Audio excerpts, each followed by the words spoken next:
Hello friends, welcome back to my channel. दोस्तों, मेरा channel में आपका बहुत बहुत स्वागत है।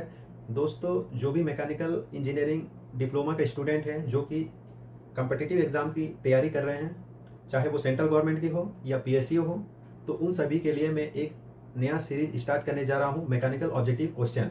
तो इस सीरीज में क्या होगा, इस सीरीज में हम लोग मैकेनिकल इंजीनियरिंग के जितने भी सब्जेक्ट हैं उस सब्जेक्ट से रिलेटेड ऑब्जेक्टिव क्वेश्चन को सॉल्व करेंगे विद एक्सप्लेनेशन के साथ। तो डेली हम लोग जो है कुछ ना कुछ ऑब्जेक्टिव क्वेश्चन को सॉल्व करेंगे ताकि जो आपका टेक्निकल पेपर हो स्ट्रॉन्ग हो सके।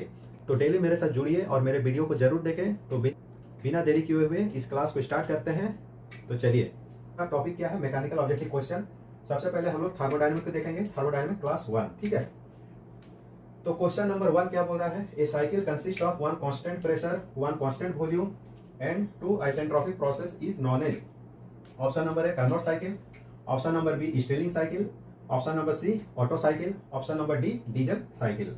तो दोस्तों, इस क्वेश्चन में क्या बोल रहा है कि कोई एक साइकिल है जिसमें एक कांस्टेंट प्रेशर है, एक कांस्टेंट वॉल्यूम है और 2 आइसेंट्रोपिक प्रोसेस दिया हुआ है। उस साइकिल को हम लोग किस नाम से जानते हैं। Option number A Carnot cycle, option number B Stirling cycle, option number C Otto cycle, option number D diesel cycle. तो दोस्तों, इस क्वेश्चन में हम लोग क्या करेंगे, जो भी साइकिल दिया हुआ है उन सभी साइकिल का हम लोग एक एक करके कौन कौन सा प्रोसेस होता है उन सभी प्रोसेस को देखेंगे, और इन साइकिल में जो भी प्रोसेस जो है इसको क्वेश्चन 1 को सेटिस्फाई करेगा वही हमारा आंसर होगा। ठीक है, तो सबसे पहले हम लोग देखेंगे कार्नोट साइकिल।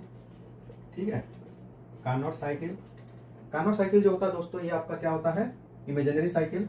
ठीक है, एक्चुअल में कार्नोट साइकिल एग्जिस्ट नहीं करता है। ठीक है, इसमें जो प्रोसेस होता है आपका 2 आइसोथर्मल एंड 2 आइसेंट्रोपिक प्रोसेस। ठीक है, तो इसमें क्वेश्चन में क्या बोला, 1 constant pressure and 1 constant volume. तो इस पे आपका जो है ना कांस्टेंट प्रेशर है ना कांस्टेंट वॉल्यूम है। ठीक है, तो ऑप्शन नंबर ए जो है आपका रॉन्ग होगा। ठीक है, अभी ऑप्शन नंबर बी देखते हैं, स्टिरलिंग साइकिल।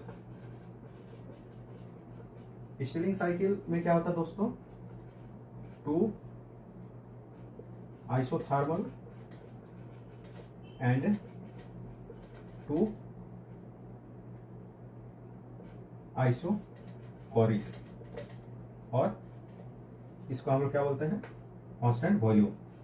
आइसोकोरिक को हम लोग बोलते हैं कांस्टेंट वॉल्यूम। ठीक है, तो यहाँ पे आपका क्या है, 1 constant pressure, 1 constant volume and 2 isentropic. तो इसको भी जो है सेटिस्फाई नहीं कर रहा है ऑप्शन नंबर बी, क्योंकि हमको 1 कांस्टेंट प्रेशर चाहिए और 1 कांस्टेंट वॉल्यूम, तो इसमें कांस्टेंट प्रेशर है ये नहीं, तो ऑप्शन नंबर बी भी मेरा रॉन्ग। ठीक है, नेक्स्ट आते हैं option number C Otto cycle. Otto cycle जो होता है दोस्तों, ये आपका स्पार्क इग्निशन इंजन होता है, उस पर आपका जो है काम करता है, जिसको हम लोग पेट्रोल इंजन भी बोलते हैं। पेट्रोल इंजन पे जो है आपका ऑटो साइकिल काम करता है, जिसको हम लोग स्पार्क इग्निशन इंजन बोलते हैं। ठीक है, इस पे जो आपका प्रोसेस होता है दोस्तों, 2 कांस्टेंट वॉल्यूम एंड 2 आइसेंट्रोपिक। ठीक है, तो यहाँ पे कांस्टेंट प्रेशर नहीं होता है, तो ऑप्शन नंबर सी भी मेरा क्या जो है रॉन्ग होगा। अभी आते हैं दोस्तों option number D, diesel cycle. जिसे हम लोग CI, जो डीजल साइकिल होता है दोस्तों, कंप्रेसर इंडक्शन इंजन पे काम करता है, जो कि डीजल इंजन बोलते हैं, उस पर जो है आपका डीजल साइकिल काम करता है। ठीक है, इस पे क्या होता है दोस्तों, 1 कांस्टेंट प्रेशर जिसपे आपका हीट एडिशन होता है एंड 1 कांस्टेंट वॉल्यूम जिसपे आपका हीट रिजेक्शन होता है एंड 2 आइसेंट्रोपिक प्रोसेस। ठीक है, 2 आइसेंट्रोपिक प्रोसेस में एक में आइसेंट्रोपिक कंप्रेशन होता है और दूसरा में आइसेंट्रोपिक एक्सपेंशन होता है। तो अभी क्वेश्चन को देखते हैं। तो क्वेश्चन जो है, जो ये प्रोसेस है, ये साइकिल है, इसको सेटिस्फाई कर रहा है। ठीक है, 1 कांस्टेंट, ये साइकिल में क्या होता है, 1 कांस्टेंट प्रेशर, तो इस पे देखो 1 कांस्टेंट प्रेशर करेक्ट। उसके बाद क्या बोला, 1 कांस्टेंट वॉल्यूम, तो 1 कांस्टेंट वॉल्यूम करेक्ट। उसका 2 आइसेंट्रोपिक प्रोसेस, तो 2 आइसेंट्रोपिक प्रोसेस इज करेक्ट। तो ऑप्शन नंबर डी जो है मेरा करेक्ट है। तो इसका आंसर क्या हो जाएगा? इसका आंसर हो जाएगा ऑप्शन डी। ठीक है, तो दोस्तों अभी हम लोग क्वेश्चन नंबर 2 को देखते हैं। ठीक है, क्वेश्चन नंबर 2 क्या बोला दोस्तों? The efficiency and work ratio of simple gas turbine. Option number A low, option number B very low, option number C high, option number D very high. तो question number 2 में क्या होगा दोस्तों? The efficiency and work ratio of simple gas turbine. तो simple gas turbine का जो efficiency होता है एंड वर्क रेशियो होता है वो क्या होता है? लो होता है, वेरी लो होता है, हाई होता है या वेरी हाई होता है। ठीक है, तो इसको हम लोग देखते हैं अभी, आंसर विथ एक्सप्लेनेशन। ठीक है,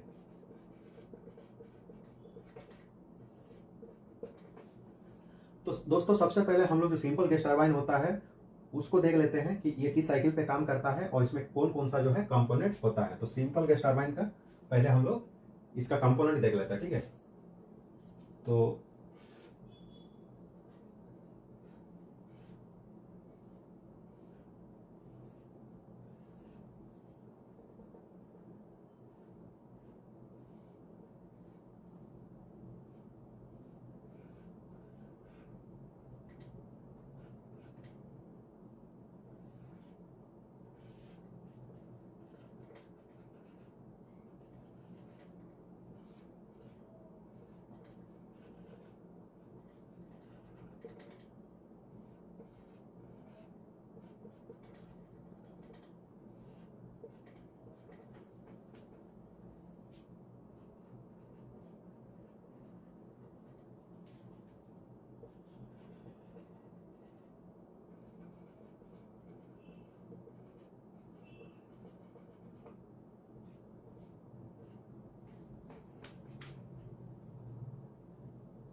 ये जो डायग्राम है सिंपल जो गैस टरबाइन होता है, सिंपल गैस टरबाइन उसका जो है आपका डायग्राम है। ठीक है, तो इस पे जो कंपोनेंट होता है तो इसमें जो कंपोनेंट होता है, क्या क्या कंपोनेंट होता है? सबसे पहला आपका कंप्रेसर होता है, कंबशन चेंबर होता है, टरबाइन होता है, और अगर ये क्लोज साइकिल है तो हीट एक्सचेंजर होगा, और अगर ओपन साइकिल होगा तो डायरेक्ट एटमोस्फेयर पे जो है आपका एग्जॉस्ट गैस जो है एटमोस्फेयर पे जो है आपको छोड़ दिया जाता है। ठीक है, तो सबसे पहले क्या करता है? कंप्रेसर जो है एटमोस्फेयर से एयर लेता है, एयर लेके क्या करता है? कंप्रेसर का काम क्या है? कंप्रेसर का काम है प्रेशर को बढ़ाना। ठीक है, टेम्परेचर को बढ़ाना। तो कंप्रेसर क्या करेगा? एयर को जो है कंप्रेस करके प्रेशर को बढ़ा देता है। ठीक है, तो कंप्रेसर क्या करेगा? जो आपका एयर होता है उसका प्रेशर को बढ़ाता है, तो प्रेशर बढ़ने से क्या होता है? थोड़ा टेम्परेचर भी जो उसका बढ़ जाता है। तो कंप्रेसर क्या करेगा? लो प्रेशर एयर जो कंप्रेसर क्या करेगा? एटमोस्फेयर से एयर लेगा और उसको कंप्रेस करके जो है कहाँ भेजेगा? Combustion chamber. कम्बशन चेंबर में क्या होता है दोस्तों? कम्बशन चेंबर एक हीटिंग जोन होता है जहाँ पे जो है एयर जो है कांस्टेंट प्रेशर पे उसको हीट किया जाता है। कम्बशन चेंबर में हम लोग क्या देते हैं? एक्सटर्नल फ्यूल देते हैं और उस फ्यूल से जो है आपका जो एयर है उसको हीट करते हैं। तो जैसे ही हीट इसलिए करते हैं दोस्तों ताकि ये ज़्यादा एक्सपेंशन हो टरबाइन पे और ज़्यादा से ज़्यादा हमको जो है वर्क मिले। ठीक है, तो यहाँ पे जो कम्बशन चेंबर पे जो हीट होता है एट कॉन्स्टेंट प्रेशर पे होता है। ठीक है, कॉन्स्टेंट प्रेशर, और जो कंप्रेशन होता है ये आइसेंट्रोपिक कंप्रेशन होता है। ठीक है, आइसेंट्रोपिक कंप्रेशन होता है। और टरबाइन जो टरबाइन होता है उसमें आइसेंट्रोपिक एक्सपेंशन होता है। ठीक है, तो दोस्तों जो सिंपल गैस टरबाइन होता है ये आपका ब्रेटन साइकिल पे काम करता है। कौन सा साइकिल पे काम करता है? Brayton cycle. ठीक है, तो सबसे पहले कंप्रेसर एयर लिया एटमोस्फेयर से, उसको कंप्रेस किया, प्रेशर बढ़ाया, उसके साथ जो टेम्परेचर भी बढ़ जाता है। उसके बाद क्या होता है? इसको हम लोग कम्बशन चेंबर में और फर्दर हीट करते हैं। उसके बाद जो है एट कांस्टेंट प्रेशर पे मेरा क्या होता है? फर्दर हीट करेंगे तो हीट का जो एयर का टेम्परेचर बढ़ जाएगा, वो जा करके कहाँ पे हीट करेगा? टरबाइन का जो ब्लेड होता है उस पर हीट करेगा और टरबाइन को जो है घुमाता है। यहाँ से हम लोग क्या करते हैं? वर्क आउटपुट है। ठीक है, यहाँ से वर्क आउटपुट लेते हैं। दोस्तों और एक चीज़ है, जो टरबाइन से जो भी हम वर्क लेते हैं, जो भी वर्क मिलता है वही वर्क जो है कंप्रेसर को चलाने में भी काम आता है। ठीक है, जो हम लोग वर्क इससे लेते हैं टरबाइन से, उसी का जो है वर्क हम लोग जो वर्क मिलता है उसका जो है कुछ वर्क जो है कंप्रेसर को चलाने में भी यूज करते हैं। ठीक है, अगर दोस्तों ये क्लोज साइकिल होगा तो क्या होगा? सबसे पहले एयर क्या करेगा? एटमोस्फेयर से ले रहा, उसके बाद उसको कंप्रेस कर रहा, कंप्रेस करके जो है आपका प्रेशर बढ़ा रहा, प्रेशर बढ़ा के कम्बशन चेंबर में जा रहा जहाँ पे टेम्परेचर बढ़ रहा, फिर हाई प्रेशर हाई टेम्परेचर जो एयर है टरबाइन पे जो है स्ट्राइक कर रहा और टरबाइन को जो है रोटेट कर रहा। तो टरबाइन जैसे ही रोटेट करेगा तो जो शाफ्ट रहेगा वहाँ से हम लोग वर्क आउटपुट ले लेंगे, और उसके बाद टरबाइन जैसे एक्सपेंशन होगा तो टेम्परेचर भी घट जाएगा, प्रेशर भी घट जाएगा।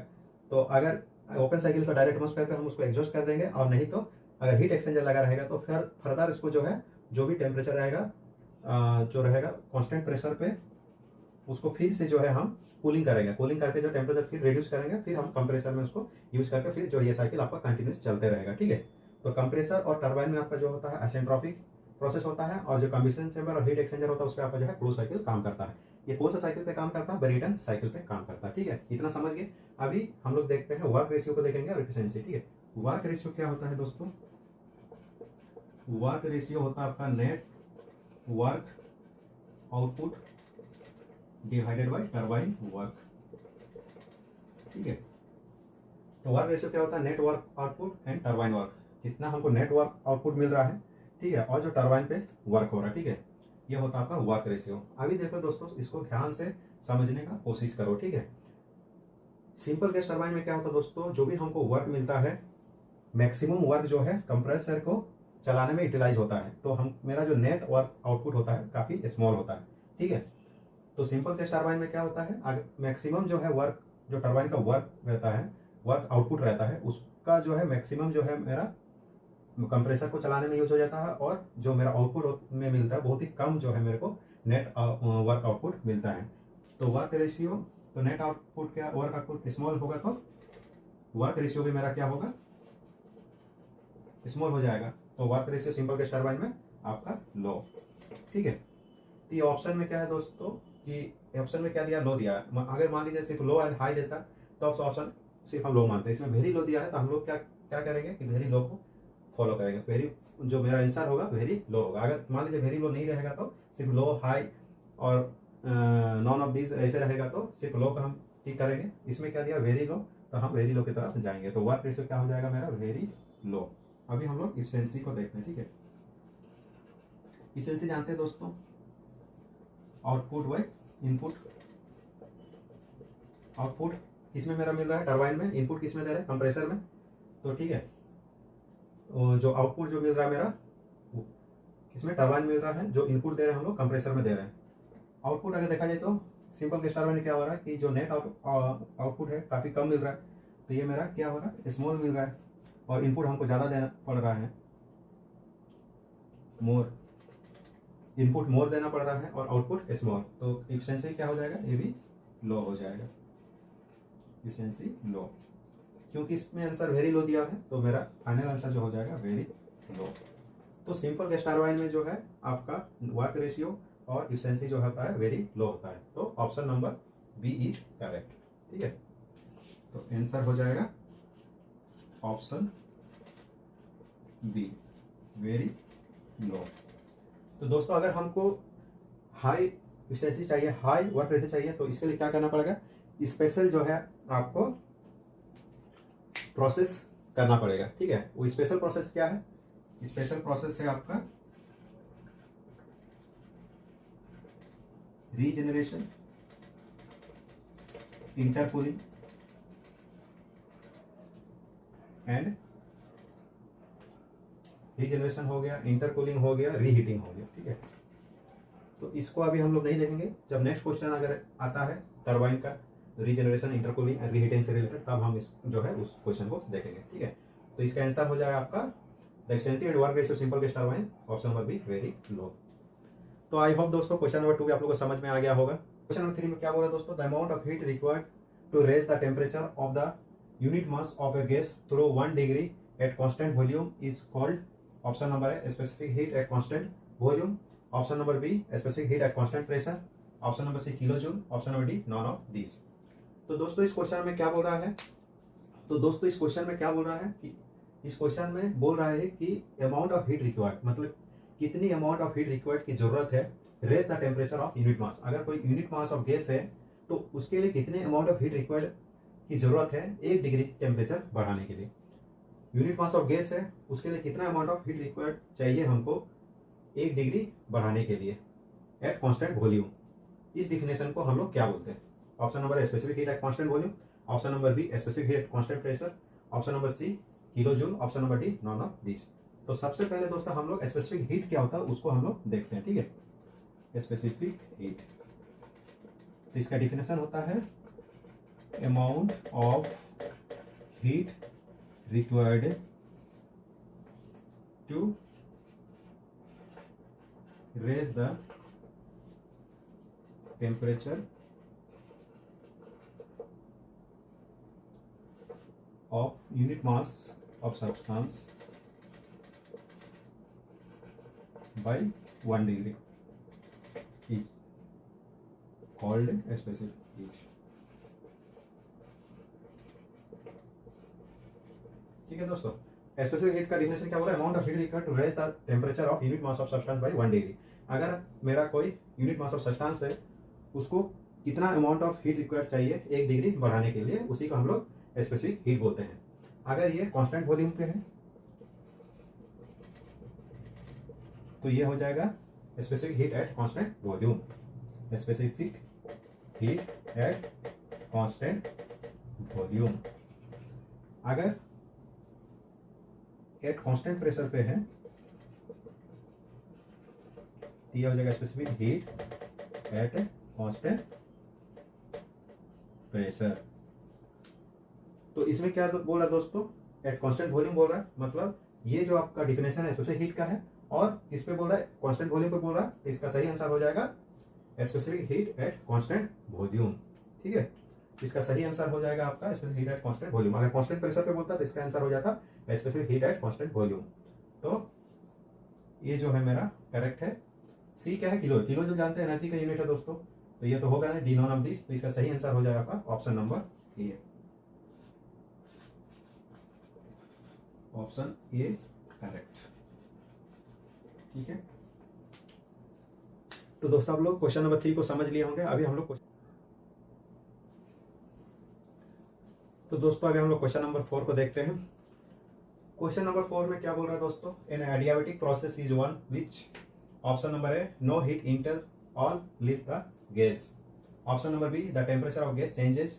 Option number C the change of internal energy is equal to mechanical work done. Option number D all of above. तो इस क्वेश्चन में क्या बोला दोस्तों? एडियाबेटिक प्रोसेस में क्या होता है? No heat enter or leave the gas, कोई भी हीट जो इंटर नहीं करता, नहीं जो है निकलता है। ऑप्शन नंबर बी बोल रहा है टेम्परेचर गैस चेंजेस, क्या गैस का टेम्परेचर चेंज होता है। Option number C change of internal energy equal to होता है मैकेनिकल वर्क डन, और डी ऑल ऑफ अबव। तो कौन सा ऑप्शन मेरा सही है? तो सबसे पहले हम लोग देखते हैं दोस्तों एडियाबेटिक प्रोसेस क्या होता है। एडियाबेटिक प्रोसेस, एडियाबेटिक प्रोसेस में क्या होता है? No heat exchange between system and surrounding.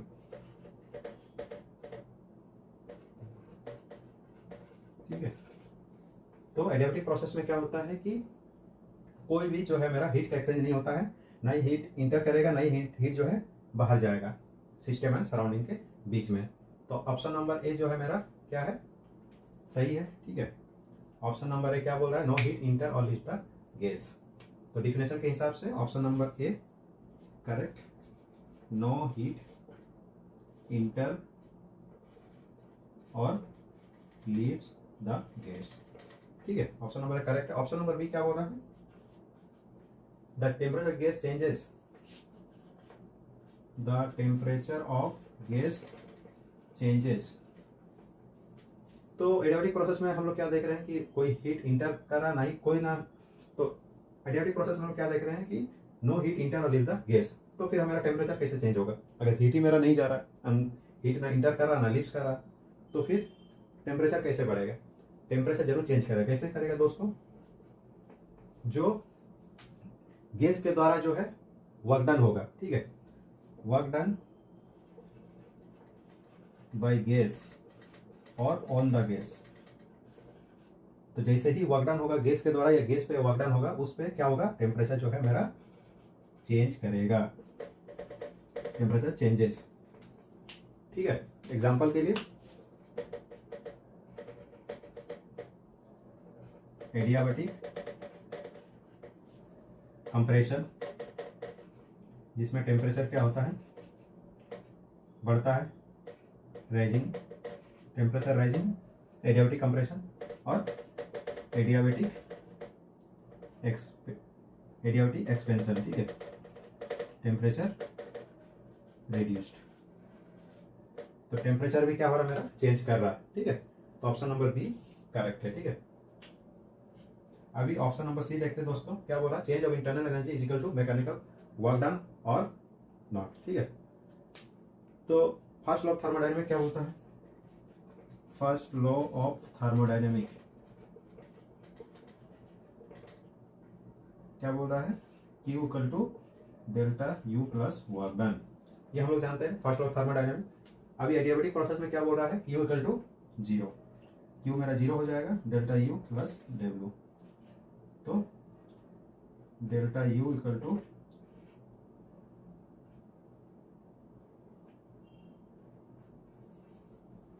ठीक है, तो change of internal energy equal to mechanical work done, correct. तो ऑप्शन नंबर सी भी मेरा जो है करेक्ट है। तो डी क्या है मेरा, ऑल ऑफ एबव। तो इसमें ऑप्शन हो जाएगा आपका option correct D, all of above. ठीक है दोस्तों, क्वेश्चन नंबर 4 आप लोग समझ लिए होंगे। अभी दोस्तों अभी हम लोग क्वेश्चन नंबर 5 को देखेंगे। क्वेश्चन नंबर 5 में क्या बोला दोस्तों, Which of the following represent auto cycle on temperature entropy diagram.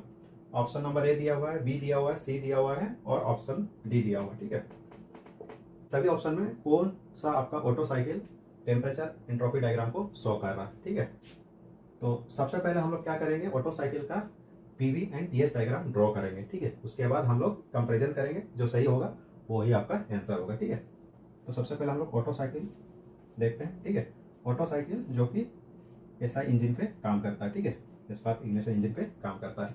Auto cycle में जो प्रोसेस होता है, कौन कौन सा प्रोसेस होता है आपका, two constant volume and two isentropic process. ठीक है, तो ऑटो साइकिल जो कि स्पार्क इग्निशन इंजन पे काम करता है, जो ऑटो साइकिल होता है वो स्पार्क इग्निशन इंजन पे काम करता है, जिसे जो कि पेट्रोल इंजन जिसे हम लोग बोलते हैं। तो ऑटो साइकिल पेट्रोल इंजन पे काम करता है। इसमें जो प्रोसेस होता है आपका two constant volume and two isentropic process होता है। ठीक है, हम पीवी डायग्राम देखेंगे ऑटो साइकिल का, पीवी डायग्राम। ये पी हो गया वाई एक्सिस पे, वी एक्सिस पे वाई एक्सिस पे पी हो गया, एक्सिस पे वी हो गया। ठीक है, तो इसका अगर डायग्राम हम लोग देखेंगे,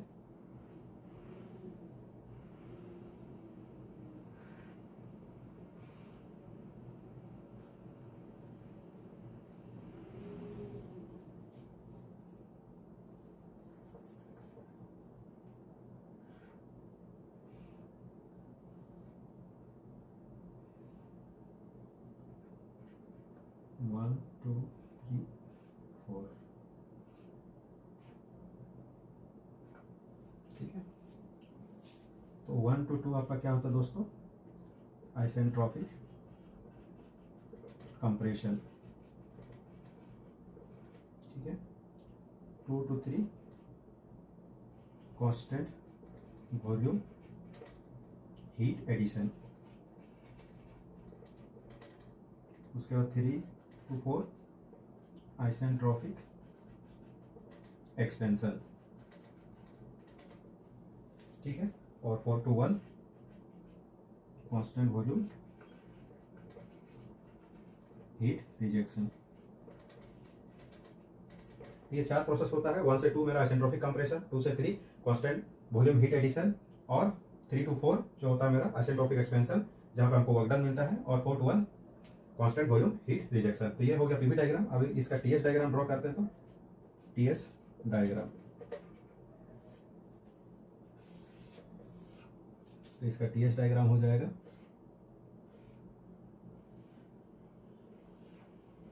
ठीक है, ये 1 2 3 4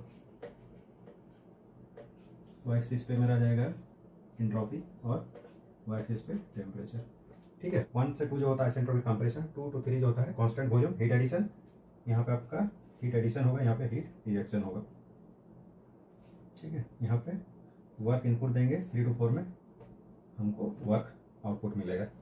ठीक है, 1 to 2 जो होता है आपका isentropic compression, 2 to 3 constant volume heat addition, 3 to 4 isentropic expansion और 4 to 1 constant volume heat rejection. तो जो पीएच डायग्राम है इन सभी में कौन सा मैच हो रहा है, तो option number C is correct. ठीक है, ऑप्शन नंबर सी को जो है मैच कर रहा। ठीक है, तो ऑप्शन सी करेक्ट। ठीक है, तो आई होप दोस्तों आप लोग क्वेश्चन नंबर 5 को भी समझ रहे होंगे। तो दोस्तों अभी तक मैं जितना भी क्वेश्चन सॉल्व किया हूँ, आई होप आप लोग उन सभी क्वेश्चन को अच्छे से समझ लिए होंगे। तो दोस्तों इसको आप कॉपी में नोट कर लीजिएगा और इसको जो है कंटिन्यू प्रैक्टिस कीजिए, ताकि आपके आने वाले जो भी एग्जाम है, कॉम्पिटिटिव एग्जाम है, उन सभी में आपको जो है काफ़ी हेल्पफुल करेगा।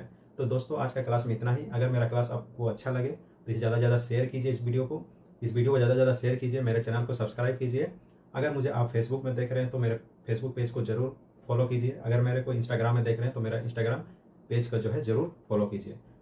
Thank you for watching my video. मिलते हैं नेक्स्ट वीडियो पे। Thank you.